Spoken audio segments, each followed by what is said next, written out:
Mr. Patel, I think you know that I have great respect for the men and women of the FBI, their mission, fidelity, bravery, integrity. I believe they deserve a director who respects their work and sacrifices, and they deserve a director who's focused on their mission. This is not about bingo cards or games. This is not about revenge.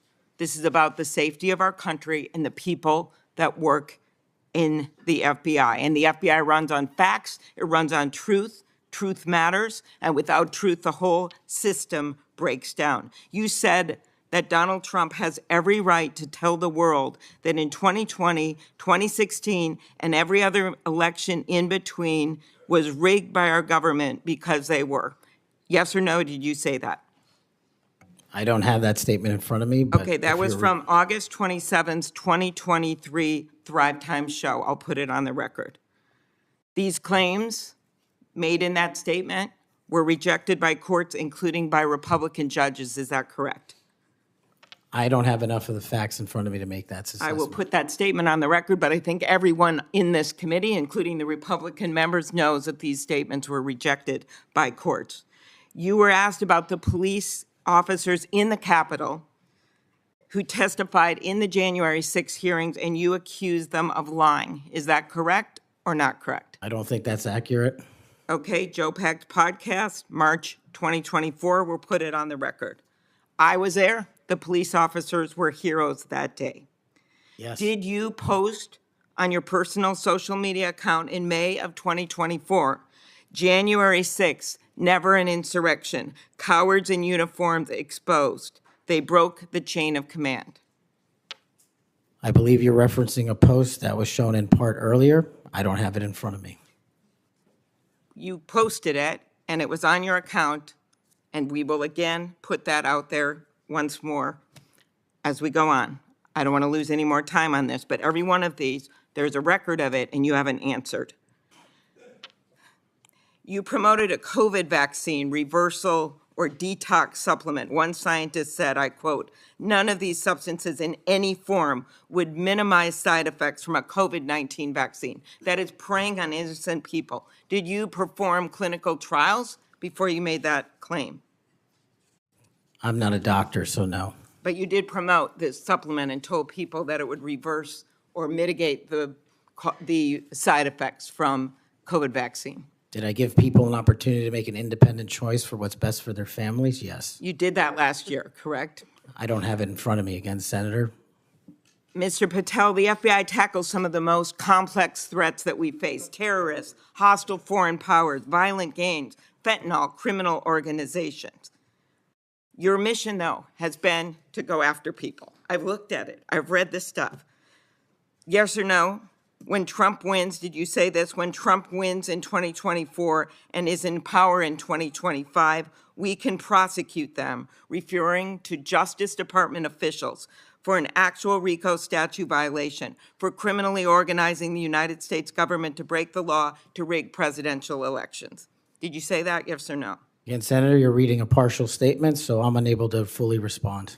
Okay, again, we'll put it on the record. X22 report podcast 20, that is from, I'll get you the date, about a year ago. One of the names on your list was Bill Barr.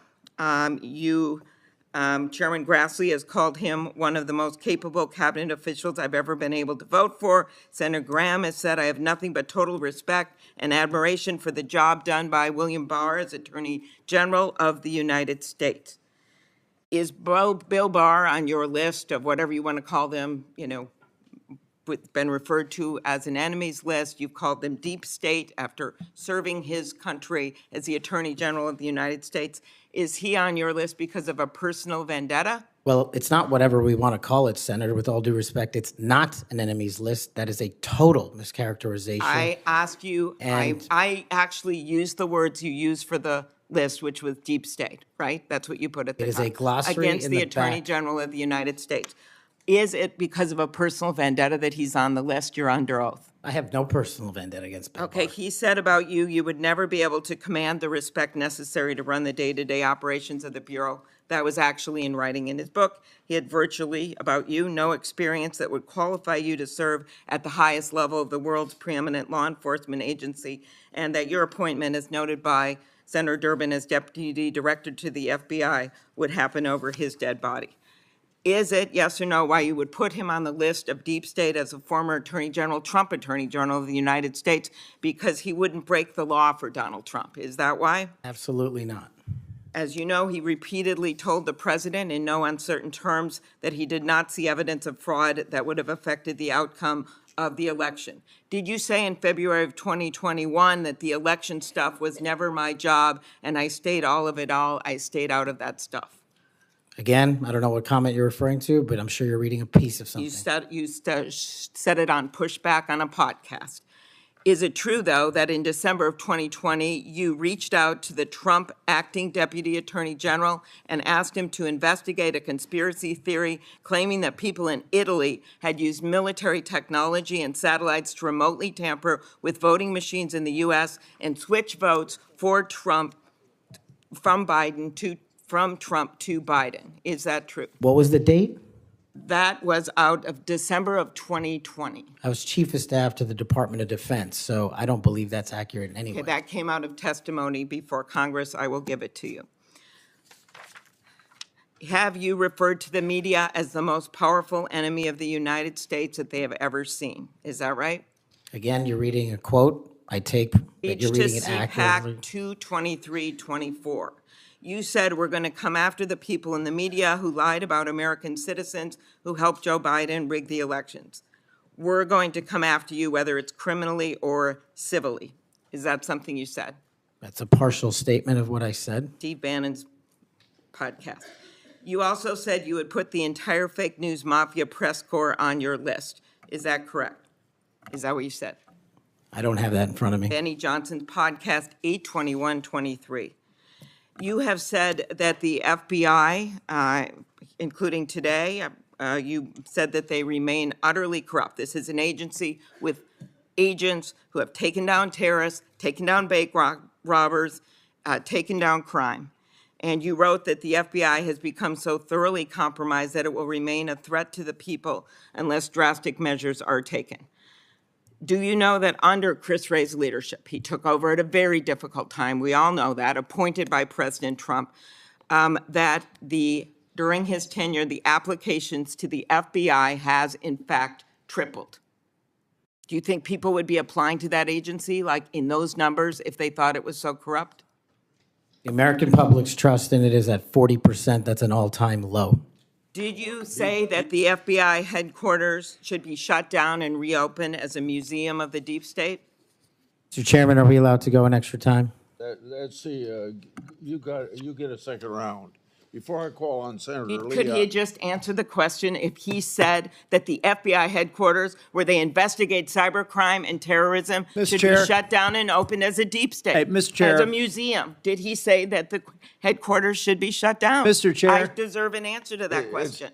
I He guess is it's- asking to be head of the FBI, and he said that their headquarters should be shut down. Mr. Chair, parliamentary inquiry. You got anything you want to say, Mr. Patel, before I go on to Senator Lee? Simply this.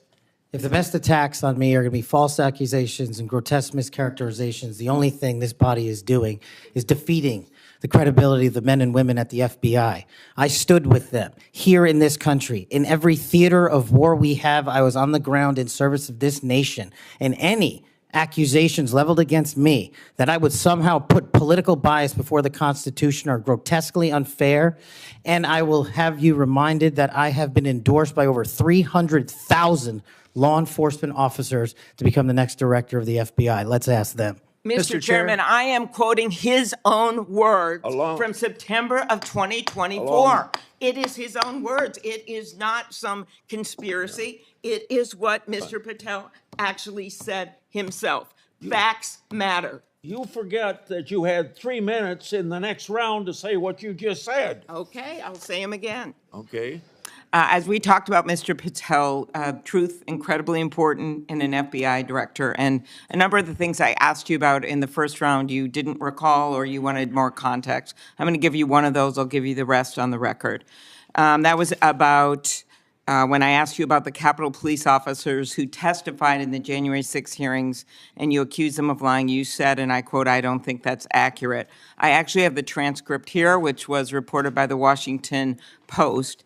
And that was in March of 2024 on Joe Pack's podcast. He asked you, the Capitol Police in that fake January 6th committee, they didn't tell the truth, did they? Patel, no, not just them, many others. And lying under oath is a federal offense and they should be investigated for it.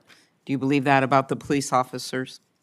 That's a general statement and a mischaracterization of what I said. I encourage you to read the rest of the interview. This is why snippets of information are often misleading and detrimental to this committee's advice and consent Well, process. if you consent, I would love to have 5 hours of questions and then I could read the whole transcripts. You've got 2 Okay. minutes. Wow. In September, you referred to the FBI's intel branch, which was stood up after 9/11 and works to protect us from foreign adversaries like China, as, quote, the biggest problem the FBI has had, unquote. And you said you wanted to, quote, break that component out of the FBI. It was the same sentence where you said about turning the FBI headquarters into a museum.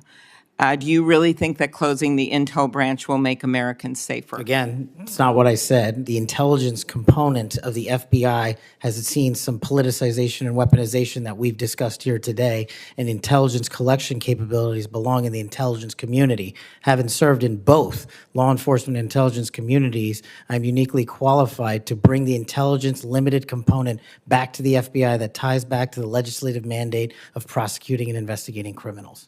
Okay, last, I will end early, Mr. Chairman. You said in May of 2023, this is important to all of us because Elon Musk is playing such a major role in the government right now. You said Elon Musk cares about two things, your data and his money. Do you still stand by those words? I don't have that entire quote, but that's what it says. It was in you were angry because of endorsement of Governor DeSantis in Florida, and so you were defending Donald Trump, and so you criticized Elon Musk, and that was the context for it. And you said Elon Musk cares about two things, your data and his money, and it matters to us because he's playing such a major role in the government, and so I just wonder if you think that's true. I don't have that full quote in front of me to respond. All right. Thank you.